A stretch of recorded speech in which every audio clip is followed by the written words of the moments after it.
I'm Tracy Maldonado. I'm 50 years old. I'm from New Orleans, Louisiana. And it's time to make some crab cakes, just like my grandmother taught me. Like most recipes that you start with your seasonings, you just practice your video, and that's a good idea. Just practice your video and it's just you and I in the kitchen making crab cakes. What else do I have to talk about? My grandmother, I did. Same as my grandmother made. Crab cakes are really popular in New Orleans. Are you recording? And being from New Orleans, we really like to put cayenne pepper, not too spicy, believe it or not. We like it show just a little bit of restraint, and that really gives that cayenne pepper more of a kick. And we use other spices and seasonings with it so that it gives you that real Cajun flavor and festival in your mouth. I'm Tracy Maldonado. I'm 50 years old from New Orleans, Louisiana. And it's time to make some crab cakes just like my grandmother taught me.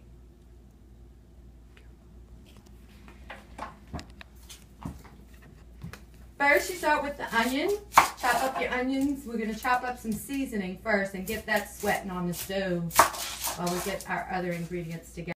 One of my earliest childhood memories for cooking, in one of my inspirations of wanting to cook, was, not only just growing up in New Orleans, where we all know, basically we learn how to cook at a young age. I know I started cooking at 9.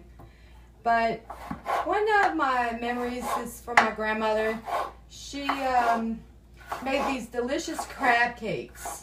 She used to own a grocery store, and she used to get fresh seafood from the market. And these crab cakes were very good. And what I liked most about them was that they were more crab than cake. So it wasn't too bready or too dense. You could really taste the lump crab meat, the fresh Gulf lump crab meat, that we possibly caught the crabs ourselves, set out the traps and caught our own crabs, or just bought them at the local lot. But everything is fresh, and that's how we like it.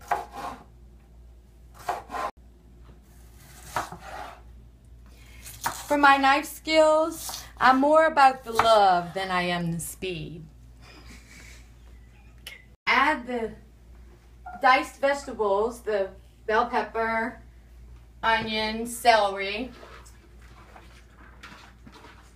to your oil. And we're going to reserve the garlic and the chopped green onion for a little later. Okay, so this is going to take about 10 minutes. So we're going to go ahead and let this sweat and get some other ingredients together so that we can begin to assemble those together. Okay, at this point, this is where I'm going to add the lump crab meat. The onions have been sauteed down and sweated out more than halfway. I'm going to go ahead and add that crab meat now. Add 2 tablespoons, a tablespoon and a half maybe, of Worcestershire sauce, salt, and pepper, and Cajun seasoning.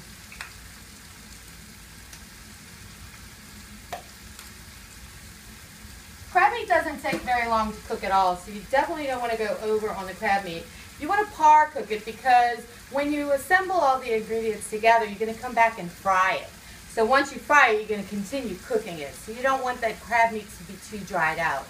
So that's what we're going to do now, is assemble the ingredients. But first, we're going to add to our seasoning and crab meat the garlic. Now we can add the garlic and the green onions and some fresh parsley.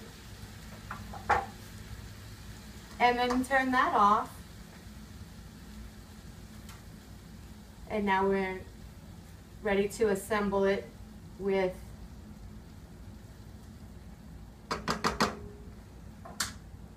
shredded potatoes,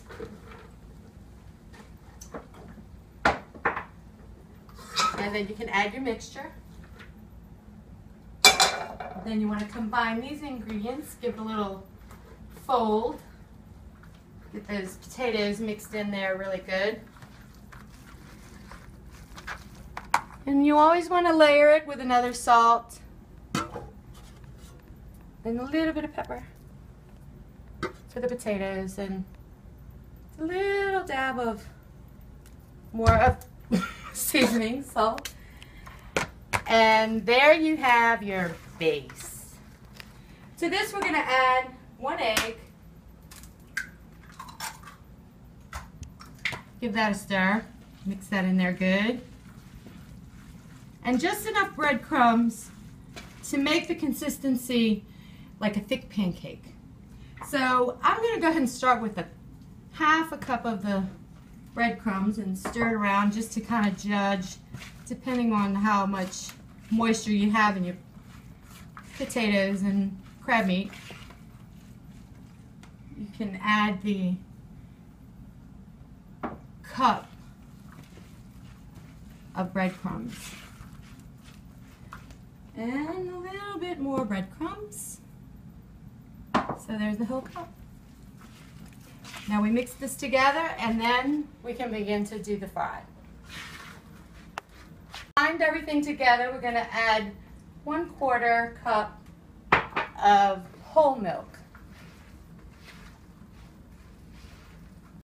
I have my oil heated to 350 degrees, and I'm using an ice cream scoop to scoop out the mixture so that each one will be the same size and will help it to cook consistently.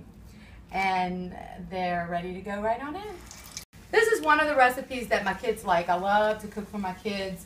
I cook for my kids every day, and they're grown, and I still cook for them. John's 30 and Paige is 25, and I still cook for them every day.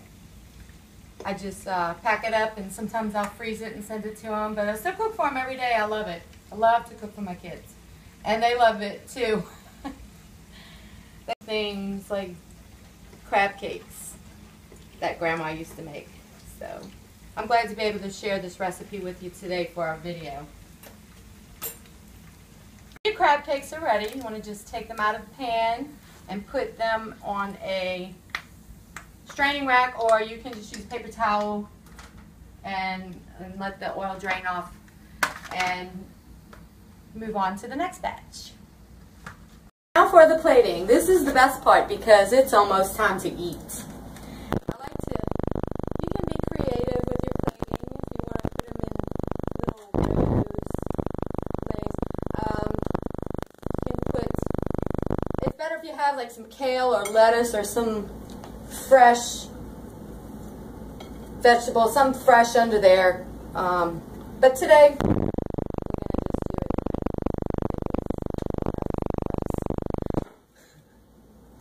okay, and then once we get all of this plated onto the platter, we can serve it family style and put this on the table like that. Before we put it on the table, we're going to put a few finishing touches on it. I like to put a little lemon on and sprinkle some fresh parsley. Fresh parsley is always good. And there we have Grandma's crab cakes. Now to plate, we take the sauce, the dipping sauce. We're going to have a little bit of that and put in your bowl here. And then a serving, let's clean the bowl,